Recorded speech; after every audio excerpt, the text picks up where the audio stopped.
ఇక పశ్చిమ బెంగాల్ అసెంబ్లీ ఎన్నికల తొలి విడత పోలింగ్ కూడా కొనసాగుతుంది. పోలింగ్ కేంద్రాల వద్ద భారీ క్యూ లైన్లు ఉన్నాయి. రాష్ట్రంలో మొత్తం 294 అసెంబ్లీ స్థానాలు ఉన్నాయి. తొలి విడతలో భాగంగా 16 జిల్లాల పరిధిలోని 152 నియోజకవర్గాల్లో పోలింగ్ నిర్వహిస్తున్నారు. అత్యంత సమస్యాత్మకమైన 8000 పోలింగ్ కేంద్రాల్లో ప్రత్యేకమైన భద్రత ఏర్పాట్లు చేశారు. కేంద్ర బలగాలను మోహరించారు. అయితే పశ్చిమ బెంగాల్లో తొలి విడత ఎన్నికల్లో కూడా 3.60 కోట్ల మందికి పైగా ఓటర్లు ఉన్నారు. ఇటు తృణమూల్ కాంగ్రెస్ బీజేపీ మధ్య ప్రధాన పోటీ ఉంది.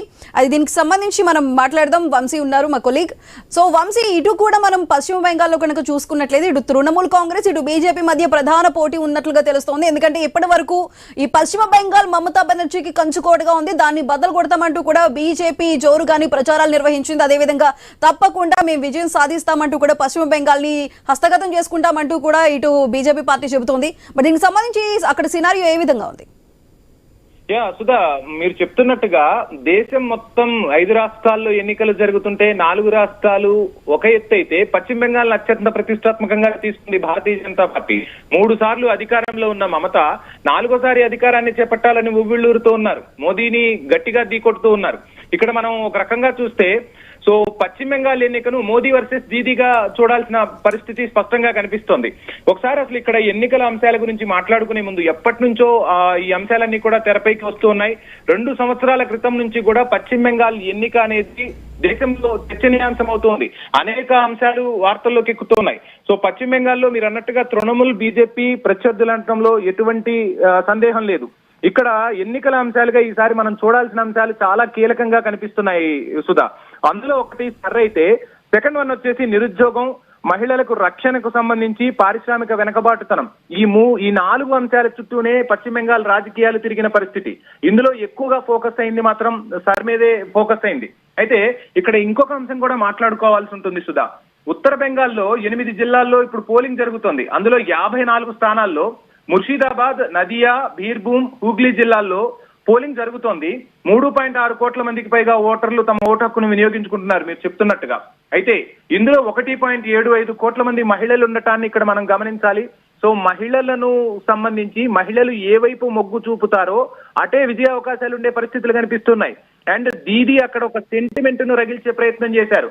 సో పశ్చిమ బెంగాల్ కూతురుని తనకు తానుగా ప్రమోట్ చేసుకున్నారు. సో అండ్ ఇక్కడ మన సంస్కృతిపై దాడి జరుగుతుంది, మన రాష్ట్రంపై దాడి జరుగుతుంది, మన ప్రాంతీయతపై దాడి జరుగుతుంది అంటూ మమత తన ప్రసంగాల్లో మాట్లాడటం చూశాం. ఇక్కడ వచ్చేసరికి భారతీయ జనతా పార్టీ కూడా ప్రచారాన్ని హోరెత్తించింది. నిరుద్యోగం పెరిగిపోతూ ఉంది. మహిళల రక్షణకు సంబంధించి ఎన్నో అంశాలు తెర మీదకి వచ్చాయి. ఆ అంశాలన్నింటినీ కూడా ఎన్నికల్లో మోదీ షా ద్వయం ప్రస్తావించారు.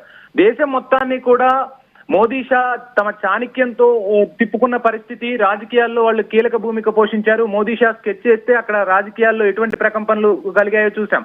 కానీ ఇప్పుడు అంటే అభినవ చాణక్యులుగా వీళ్ళిద్దరినీ పోలుస్తూ ఉంటారు రాజకీయాల్లో. అటువంటి చాణక్యాన్ని కూడా మమత ఎదుర్కొంటూ ముందుకు సాగుతున్న పరిస్థితి అయితే స్పష్టంగా కనిపిస్తోంది. ఒకసారి మనం మాట్లాడుకుంటే సర్ గురించి మాట్లాడుకుందాం సుధా. 2021 అసెంబ్లీ ఎన్నికల్లో రాష్ట్రంలో 7.34 కోట్ల మంది ఓటు హక్కు వినియోగించుకుంటే ఇప్పుడు సర్ కారణంగా ఆ ఓటర్ల సంఖ్య 6.75 కోట్లకు తగ్గింది. అయితే దాదాపు 90 లక్షలకు పైగా ఓట్లను తొలగించారు. ఇందులో 94% ఓట్లు తొలగించిన పరిస్థితి. 90 లక్షలకు పైగా ఓట్లు తొలగిస్తే 63% మంది హిందువులు కూడా ఉన్నారు. సో ఏం జరగబోతుంది అంటే ఇప్పుడు ఈ తొలగించిన ఓట్లు